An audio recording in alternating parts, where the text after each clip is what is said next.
औज़ुबिल्लाहिमिनश्शैतानिर्रजीम बिस्मिल्लाहिर्रहमानिर्रहीम।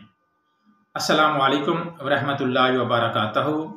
नाजरीन, आपका होस्ट हकीम मोहम्मद अल्ताफ़। आप देख रहे हैं यूट्यूब चैनल बासित दवाखाना कायमपुर। आज का जो मेरा मौजू है वो है हयातीन के हवाले से कि वटामट का इस्तेमाल। वटामट सिर्फ हमारे जिस्म की मशीनरी को खुराक पहुँचाने और नशोनुमा करने के लिए इस्तेमाल होता है। बच्चों की जिस्मानी साख्त बनाने और नौजवानों में कुव्वत पैदा करने के लिए इस्तेमाल होता है, जिसकी वजह से वो सर्दी और मुतद्दी अमराज से महफूज रहते हैं। बच्चों में इस वटामट की खास ज़रूरत होती है। इससे महरूम हो जाएं तो उनकी नशोनुमा रुक जाती है। चर्बियों में ये वटामट काफ़ी मिकदार में पाए जाते हैं, चुनाचे इसकी काफ़ी मिकदार मछली के तेल में भी पाई जाती है। दूध, मलाई, मक्खन, अंडे की जर्दी और पनीर में इन वटामट की खासी मिकदार मौजूद होती है। इसके अलावा नबातात और इसके साथ साथ सब्ज पत्तों वाली सब्जियों और तरकारियों में भी ये पाया जाता है, जैसे कि गाजर है, मूली है, केला है। इसके साथ साथ ये अनानास, टमाटर और आम में भी ये वटामट बहुत ज़्यादा मिकदार में पाए जाते हैं। चंद वटामट्स का आज मैं इसके साथ साथ जिक्र करूंगा कि वो वटामट्स किन अशिया में पाए जाते हैं। वटामट भी ज़्यादातर बीजों और गल्लों में पाए जाते हैं।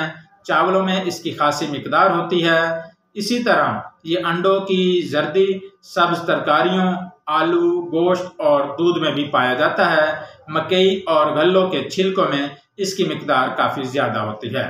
विटामिन सी, जिन बच्चों की परवरिश दूध के डब्बे से की जाती है वो बदकिस्मती से ज़्यादा ताज़ा दूध और ताज़ा फलों से महरूम रहते हैं। विटामिन सी आग पर जोश देने से ख़त्म हो जाता है, लेकिन फटे हुए दूध में विटामिन सी की मिकदार बढ़ जाती है। विटामिन डी किन अशिया में पाया जाता है। विटामिन डी दूध, मक्खन, घी, अंडों और मछली के तेल में इसकी मिकदार बहुत ज़्यादा होती है।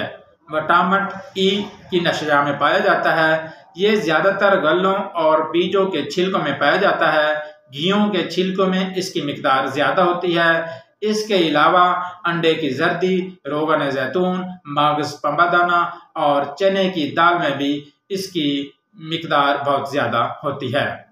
विटामिन का अंधाधुंध इस्तेमाल नहीं करना चाहिए, क्योंकि इसको इस्तेमाल एक दायरे में रहकर करना चाहिए। अगर आप विटामिन का अंधाधुंध बहुत ज़्यादा इस्तेमाल करते हैं तो वो नुकसानदेह है। विटामिन को दरियाफ्त हुए काफ़ी अरसा गुजर चुका है, लेकिन कितने आदमी हैं जो इनकी माहियत और ज़रूरत को समझते हैं। किसी चीज़ को बगैर सोचे समझे इस्तेमाल किए जाना कितना ख़तरनाक है, इसका अंदाज़ा आप बआसानी लगा सकते हैं। हमारे मुल्क में अक्सर ऐसे नौजवानों की है जो ताकत की मुतलाशी हैं और वो चाहते हैं कि उनका जिस्म तेज़ी से तनोमंद और तवाना हो जाए। हालांकि इस चीज़ की ख्वाहिश इंसान को नहीं करनी चाहिए, लेकिन ये नहीं समझते ये कुव्वत हासिल करने का राज क्या है। मेन चीज़ है कि इंसान को ये चीज़ समझनी चाहिए कि वो जिस कुव्वत का मुतलाशी है कि वो कुव्वत किस चीज़ में है। वो अगर ग़िज़ाई तौर पर उसको हासिल करेगा तो वो उसके लिए बहुत ज़्यादा फ़ायदेमंद होगी। अगर वो मेडिसिन का सहारा लेके हासिल करेगा तो मेडिसिन के सहारे वाली कुव्वत जो रहती है वो ज़्यादा देर तक कायम नहीं रहती।